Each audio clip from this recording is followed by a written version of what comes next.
Bien, el día de hoy vamos a hablar sobre un ejercicio que involucra a dominios enteros. Ok, el ejercicio nos dice, si tenemos un dominio ordenado, se cumple esta desigualdad para cualesquiera A, B, C, D en nuestro dominio. Y también nos pide el ejercicio saber cuándo, bajo qué condiciones, obtenemos la igualdad. Bien, antes de empezar necesitamos recordar algunas definiciones, ¿no? Por ejemplo, dominio. D es un dominio entero. Si es un anillo conmutativo que no tiene divisores de cero. Bueno, esta parte de anillo conmutativo quiere decir que D tiene por ahí dos operaciones. Una que llamamos suma, una que llamamos producto.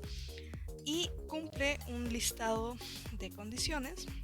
Por ejemplo, que haya un neutro con la suma, que haya inversos aditivos, que se cumple la asociatividad y la conmutatividad, todo esto con la suma. Y con el producto se cumple también la asociatividad. Al decir que es conmutativo, quiere decir que el producto también es conmutativo, es decir, que para cualesquiera dos elementos, x, y, tenemos que x por y es igual a y por x. Aquí son anillos con 1, es decir que hay un elemento distinguido que llamamos 1, tal que 1 por cualquier elemento nos da el elemento. Y por último también tenemos una especie de distributividad, que el producto distribuye la suma. Ok, y la parte de divisores de cero, que no tiene divisores de cero, quiere decir que tiene un comportamiento por ahí de cuando tenemos un producto que nos da cero. ¿Sí? Pero a grandes rasgos lo que vamos a usar para este ejercicio es lo siguiente. Vamos a usar que en un dominio entero, si tenemos x por y igual a 0, esto pasa si y solo si alguno de ellos fue 0. ¿Okay? Esta es la parte que vamos a usar que corresponde a que no tenga divisores de 0. Bien, ahora, dado que ya tenemos un dominio entero, vamos a decir que ese dominio entero es ordenado si cumple lo siguiente. Primero, existe un subconjunto de nuestro dominio que satisface estas tres condiciones. ¿Cuáles son estas tres condiciones? Que si tenemos dos elementos en nuestro subconjunto, entonces la suma vuelve a caer en nuestro subconjunto. Pasa lo mismo con el producto, ¿sí? Dos elementos en nuestro conjunto, el producto vuelve a caer en nuestro subconjunto. Y por último, se cumple que para cualquier elemento en nuestro dominio, ¿sí?, una de las siguientes condiciones se satisface. A es igual al 0 de nuestro dominio. Aquí el 0 quiere denotar o denota al neutro aditivo, ¿sí? Es el elemento que al sumarlo con cualquier otro nos da el cualquier otro. Bueno, esta puede ser una condición que pase, o puede pasar que nuestro elemento que tomamos de manera original está en P, o si estas dos no pasan, quiere decir que el inverso del elemento está en P, ¿sí? Muy bien. Y por último, a los elementos en P les vamos a llamar los positivos. Sí, haciendo como una analogía, por ejemplo con Z, Z es un dominio entero. Entonces aquí nuestro P pues serían como los naturales. ¿Ok? Bien. Entonces, a ver. Y por último, nuestro ejercicio también nos dice que va a pasar por ahí una desigualdad. Pero a ver, ¿qué quiere decir que tengamos esa desigualdad? Sí, vamos a requerir de esta definición. Si tenemos dos elementos en D, vamos a decir que A es mayor que B, si solo si satisface que A menos B está en nuestro subconjunto P. Aquí A menos B está denotando a que tomamos A y le sumamos el inverso de B, ¿sí? Solo que vamos a usar esta notación. Ok. Y también vamos a usar esto. A es mayor o igual a B si satisface este O, que A menos B está en P, o A menos B es el 0, el neutro. Entonces esto último es equivalente a decir que A es igual a B. ¿Okay? Entonces, como observación del caso 2, A es mayor o igual que B, si solo si A menos B está en P, unión el unitario del 0. Muy bien, ahora ya sabemos todas las definiciones que involucran al ejercicio. Lo que vamos a hacer a continuación es pensar. Vamos a pensar qué pasaría si ya tuviéramos el ejercicio, ¿no? A veces es difícil como que saber por dónde empezar. Entonces algo que sugiero mucho con mis alumnos es que consideren qué pasaría si este resultado ya lo tuviéramos, ¿no? Por ejemplo, si nosotros quisiéramos probar esta desigualdad, por un lado podríamos desarrollar el lado izquierdo. ¿Sí? Por ejemplo, AB menos CD al cuadrado es tomar AB menos CD y multiplicarlo por AB menos CD. Entonces, si nosotros hacemos esta operación, recuerden que aquí, por ejemplo, podemos usar distributividad, ¿sí? En los anillos se vale, entonces puedo utilizar distributividad, puedo usarla de nuevo, por ejemplo, en este sumando, la puedo usar de nuevo y obtener este.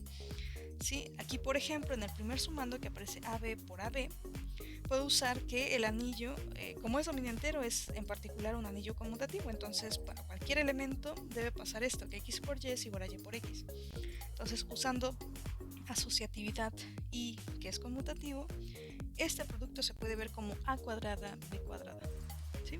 Entonces, prácticamente de aquí a acá voy a estar usando todas las propiedades que conocemos de anillos y que al ser un dominio, pues es un anillo conmutativo en particular.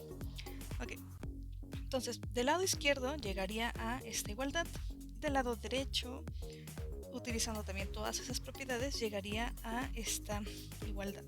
Sí, a grandes rasgos, estamos usando las propiedades que nosotros conocemos en Z, ¿no? Sí, o sea, cuando pensemos en un dominio entero, pues podemos pensar en Z, ¿sí? Para recordar todas esas propiedades que estamos usando. Bien. Ahora, el lado izquierdo es esta parte que aparece aquí. Y si queremos decir que el lado izquierdo es mayor o igual que el lado derecho, significaría que el lado izquierdo, al restarle el lado derecho, es un elemento en P unión el 0, ¿sí? Que es lo que estoy escribiendo aquí. El lado izquierdo le restamos el lado derecho, entonces todo este debe ser un elemento en P unión el 0. Bien, ahora, aquí tenemos un elemento a cuadrada b cuadrada y después tendremos que considerar el inverso aditivo de él. Entonces, al hacer la suma, esto nos daría el neutro de nuestro dominio y eso pues no aporta un elemento nuevo porque el neutro deja a todos los elementos igual. Entonces nosotros podemos pues aprovechar eso y decir, bueno, si aquí tenemos el elemento y después vamos a restar el elemento, entonces esto se cancela, ¿sí? Esto usando las propiedades que sabemos de anillos. Entonces, por ejemplo, esta parte, este también es un elemento aquí, le restaríamos el mismo elemento, entonces esto se cancela. Entonces, a grandes rasgos, todo este elemento se puede reescribir de esta forma. Y estaríamos diciendo que este elemento que aparece aquí está en este conjunto.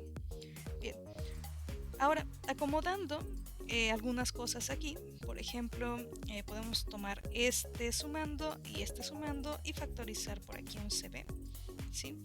Utilizando la propiedad de distributividad que se tiene en un dominio, tendríamos que, al considerar estos dos juntos, se pueden factorizar y ver de esta forma.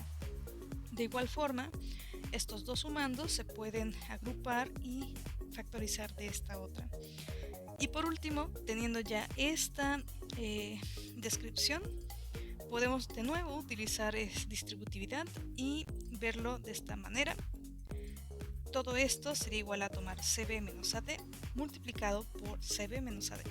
Es decir, si a este le ponemos nombre X, esto nos quedaría como X cuadrada debe estar en P unión el 0. ¿Sí? Y bueno, ahora la pregunta es, X cuadrada está en P unión el 0 para todo elemento en D. Bueno, la respuesta es sí. Y la prueba es muy sencilla. Si nosotros tomamos un elemento en D, como D es un dominio entero ordenado, tenemos tres posibles casos. Que X sea 0. Si X es 0, pues X cuadrada es 0 por 0, que nos da 0. Y este 0 pues claramente está en esta unión. El segundo caso es que si X está en P. Si X está en P, como es ordenado, sabemos que P es un subconjunto que al tomar dos elementos en él, en este caso puedo tomar X y X, el producto vuelve a caer en P. Entonces X cuadrada estaría en P y esto pues a la vez está en esta unión. Y por último, si no es X el que está, sino su inverso en P, pues tomamos el inverso, sabemos que el producto del inverso con el inverso sería un elemento en P porque es un dominio ordenado y este P es un subconjunto de P unión el 0. ¿Sí? Ahora, Este producto se puede ver como x cuadrada porque en los anillos en particular tenemos una especie de ley de signos, ¿sí? Por ejemplo, nosotros sabemos que más por menos es menos, que menos por menos es más, entonces se puede probar que cuando tenemos elementos que se ven de esta forma se corresponden al mismo elemento, considerándolo así. Bien. Bueno, en el siguiente video vamos a seguir con la práctica.